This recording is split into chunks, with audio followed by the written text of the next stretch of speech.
Tulsa, Oklahoma, en el verano de 1977, conservaba una atmósfera particular al anochecer.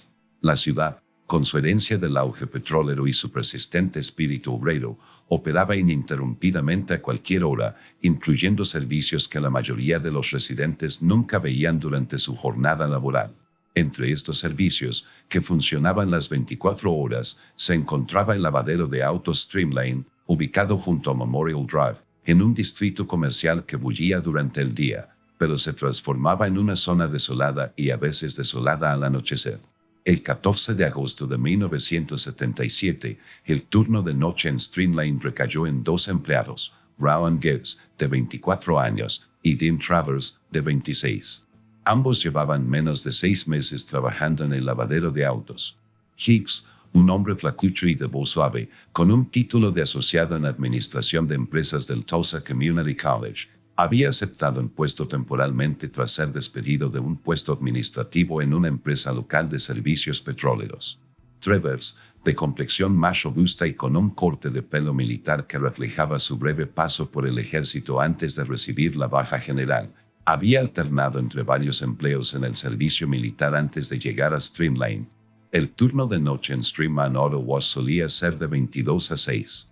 La gerencia había establecido este horario para captar clientes de los trasnochadores y trabajadores por turnos, aunque en la práctica, los clientes eran poco frecuentes después de la medianoche. El establecimiento carecía de cámaras de vigilancia, algo habitual en 1977, y el propietario, Donald Mathers, rara vez supervisaba las operaciones nocturnas.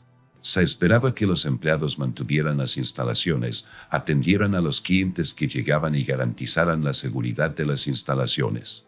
Esa noche de domingo en particular comenzó de forma normal.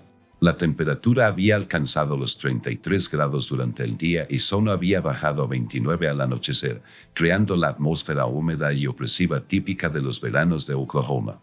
El negocio había estado lento, con solo 4 vehículos pasando entre las 22 y la medianoche. A las 0:15, sin clientes a la vista ni nada en que entretenerse, la monotonía se había apoderado de los dos trabajadores. Fue en ese momento que Travers sacó un termo de su casillero. El termo, según testimonio posterior, contenía aproximadamente 12 onzas de whisky mezclado con cola. Ninguno de los dos tenía previsto operar maquinaria pesada esa noche. El sistema de lavado automático funcionaba con ajustes preprogramados que requerían mínima supervisión. En su opinión, el consumo de alcohol no suponía un riesgo inmediato para su desempeño laboral. La bebida comenzó de forma informal, cada hombre tomando sorbos ocasionales mientras barrían las zonas de hormigón y rellenaban los dispensadores de jabón.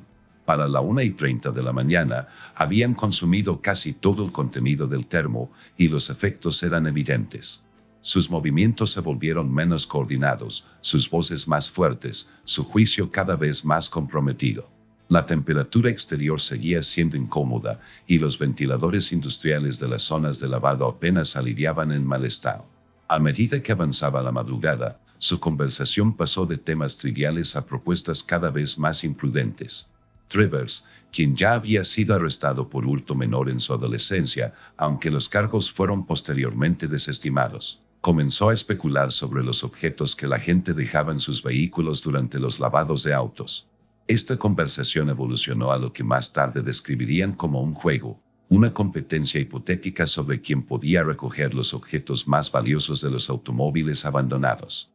Aproximadamente a las 3:10 de la mañana, un Chevrolet Impala negro de 1975 se incorporó al carril de entrada. El conductor, posteriormente identificado como Richard Eldon Harlow, un contador de 38 años que regresaba de una reunión a altas horas de la noche en Oklahoma City, parecía cansado, pero alerta.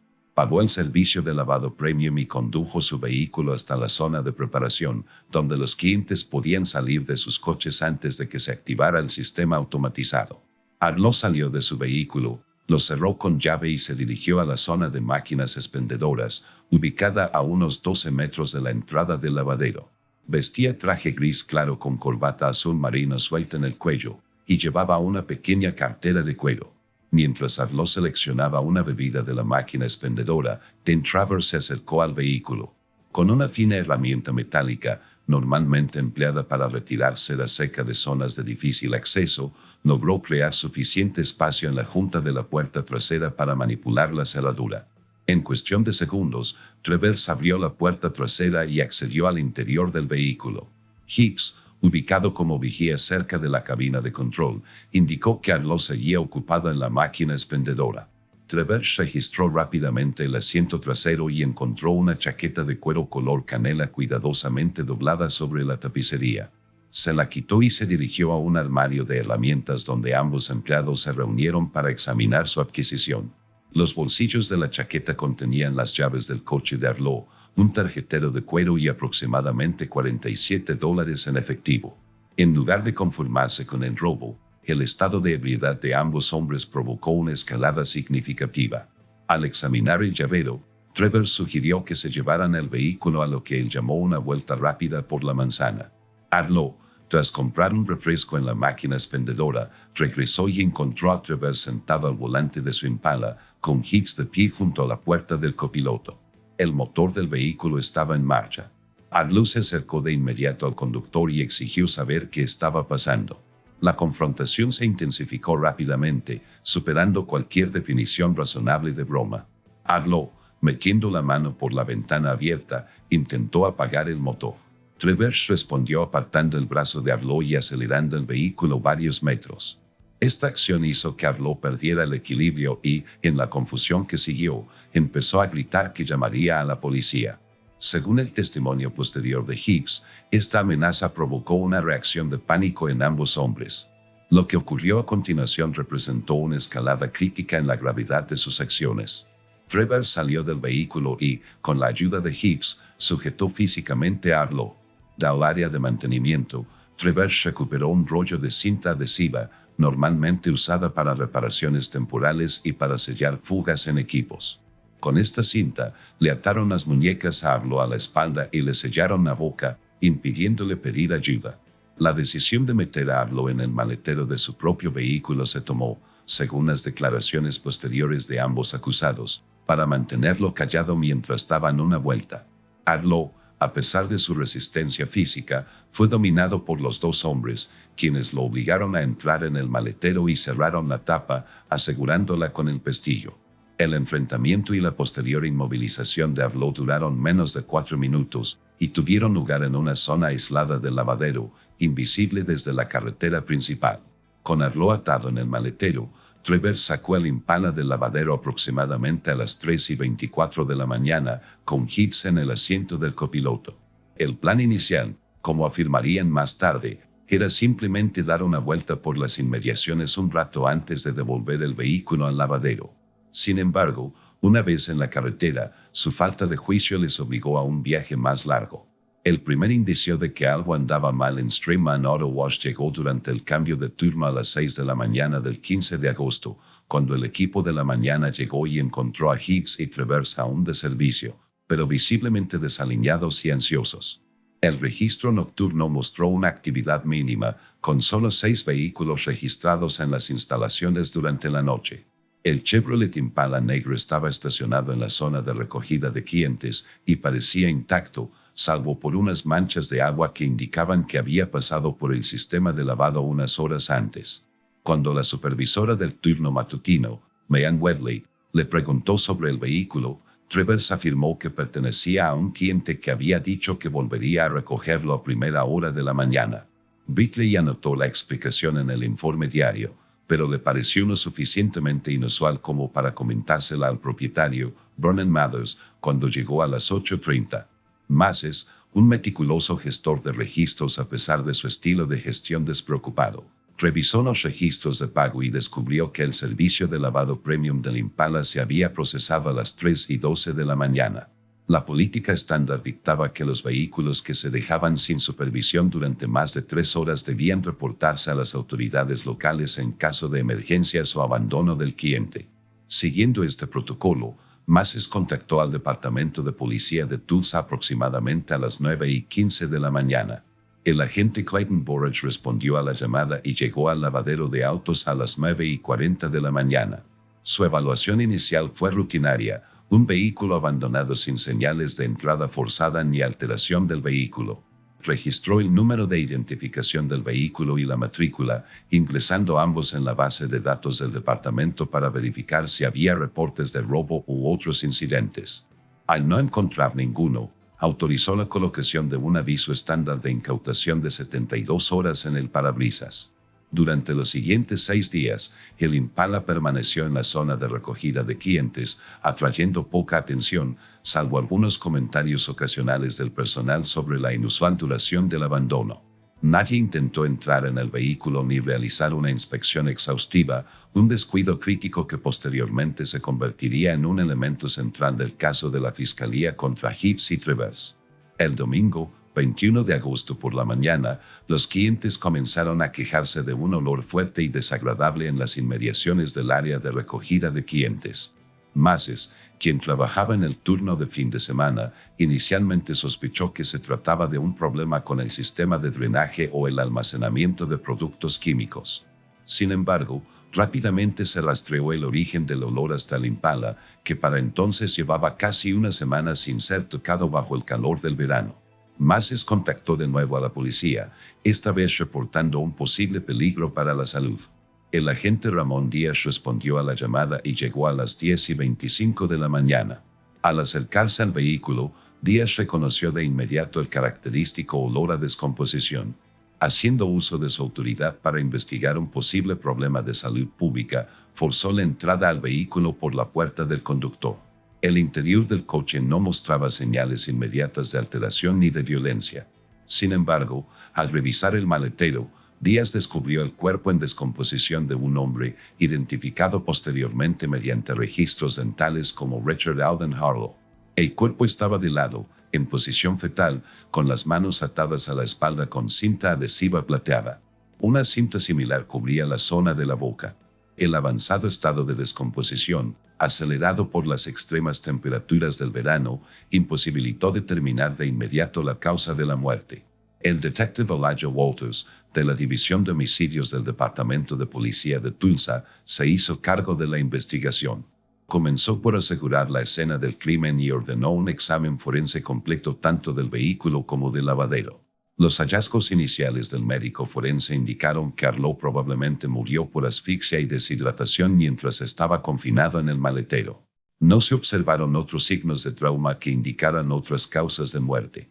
La investigación se centró rápidamente en Heaps y Travers, quienes se reportaron enfermos para sus turnos programados los días 15 y 16 de agosto y luego no regresaron al trabajo. Las declaraciones de otros empleados confirmaron que habían sido los únicos presentes durante el turno de noche cuando Harlow llegó al lavadero. La policía localizó y arrestó a ambos hombres el 23 de agosto. Travers fue encontrado en su apartamento, mientras que Heath se había trasladado a casa de sus padres en Muskogee, aproximadamente a 80 kilómetros al sureste de Tulsa. Ninguno se resistió al arresto, aunque inicialmente ambos negaron tener conocimiento del paradero de Harlow. Durante interrogatorios separados realizados el 24 de agosto, Heath fue el primero en desmoronarse. Tras presentarle pruebas que lo situaban en la escena, incluyendo huellas dactilares halladas en la cinta adhesiva utilizada para atar a Harlow, ofreció un relato completo de los hechos. Travers, confrontado con la declaración de Heath, confirmó posteriormente la mayoría de los detalles, intentando minimizar su propia participación en el incidente.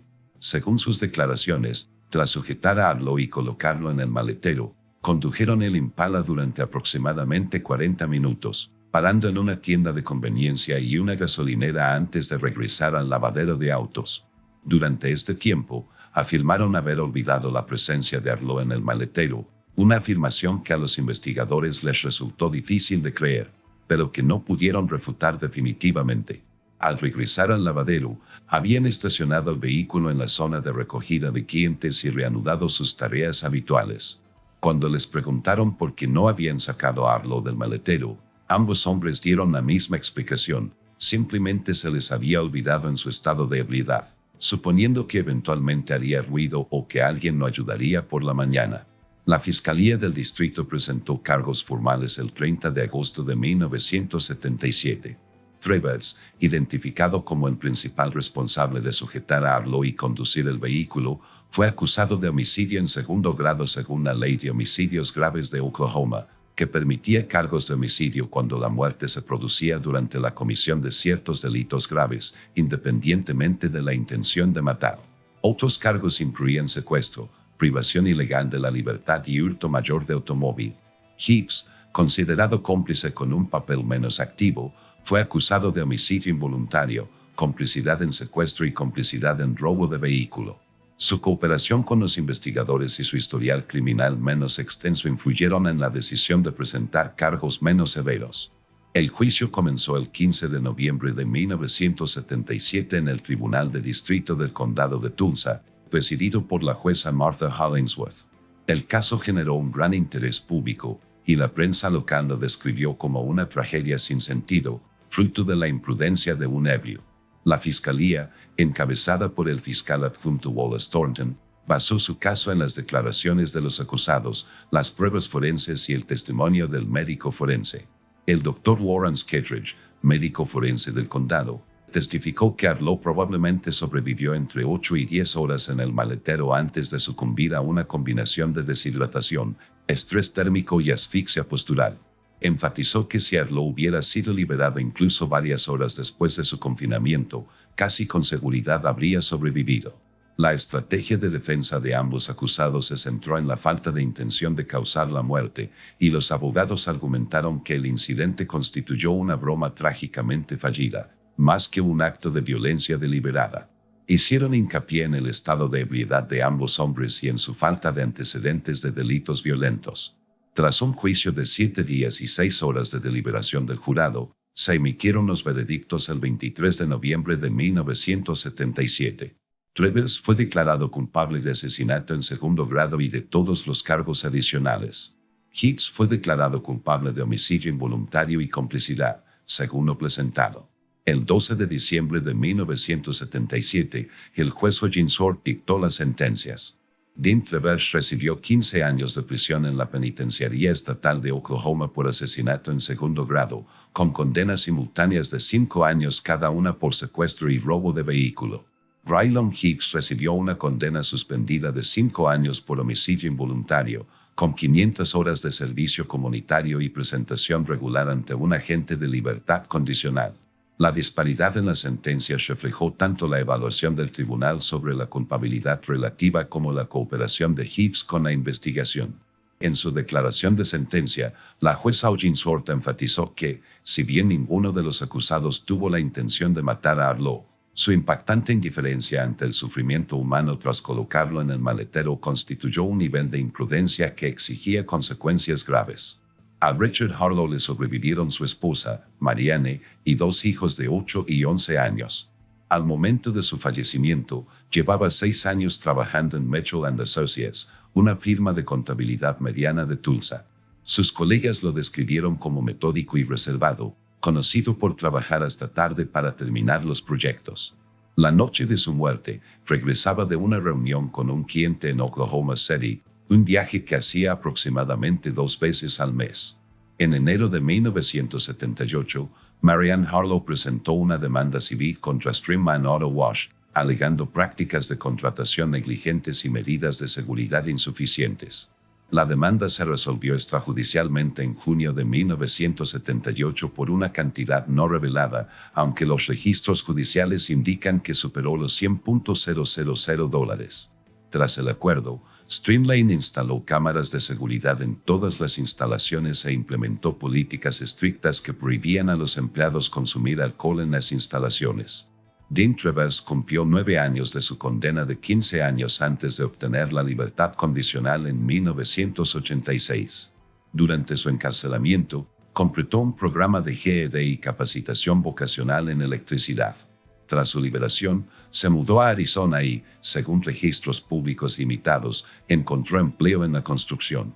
Ha rechazado todas las solicitudes de entrevista relacionadas con el incidente y ha mantenido un perfil deliberadamente bajo. Rylon Heaps completó su libertad condicional sin incidentes y permaneció en Oklahoma. En 1982, concedió una entrevista al Tulsa Tribune en la que expresó un profundo arrepentimiento por su participación en la muerte de Arlo. Describió el incidente como el peor error de mi vida y afirmó que pensaba con frecuencia en cómo una serie de pequeñas decisiones equivocadas habían tenido consecuencias tan devastadoras. Tras la entrevista, Hibbs también se retiró de la escena pública, aunque los registros locales indican que finalmente estableció una pequeña imprenta en Broken Arrow, un suburbio de Tulsa. El caso Arlo se convirtió en un referente en la formación jurídica de Oklahoma, en particular en los debates sobre los estatutos de homicidio doloso y las consecuencias legales de la imprudencia temeraria. El caso destaca por la ausencia de intención directa de causar daño, en contraste con la extrema indiferencia demostrada al dejar a una persona sujeta en el maletero de un vehículo en pleno verano. En 1980, en parte como respuesta a este caso, la legislatura de Oklahoma modificó las leyes estatales para incluir específicamente el confinamiento ilegal con resultado de muerte como delito determinante en los cargos de asesinato en segundo grado, incluso sin que se haya demostrado la intención de matar. Los juristas han citado el caso Arlo como ejemplo de cómo actos delictivos aparentemente menores pueden derivar en tragedias que alteran la vida cuando se ven agravados por la incapacidad y la falta de juicio. El incidente en Streamman Auto Wash sirve como un duro recordatorio de la rapidez con la que las circunstancias ordinarias pueden transformarse en tragedias extraordinarias mediante una serie de decisiones graduales, cada una de las cuales representa la incapacidad de reconocer las posibles consecuencias de las acciones. Para las familias involucradas, los Arlo, que perdieron a su esposo y padre, y las familias de Hibbs y Trivers, que vieron a jóvenes afrontar las consecuencias de un error de juicio fatal, los sucesos del 14 de agosto de 1977 cambiaron para siempre la trayectoria de sus vidas, todo a raíz de lo que comenzó como una broma desconsiderada en una tranquila noche de verano.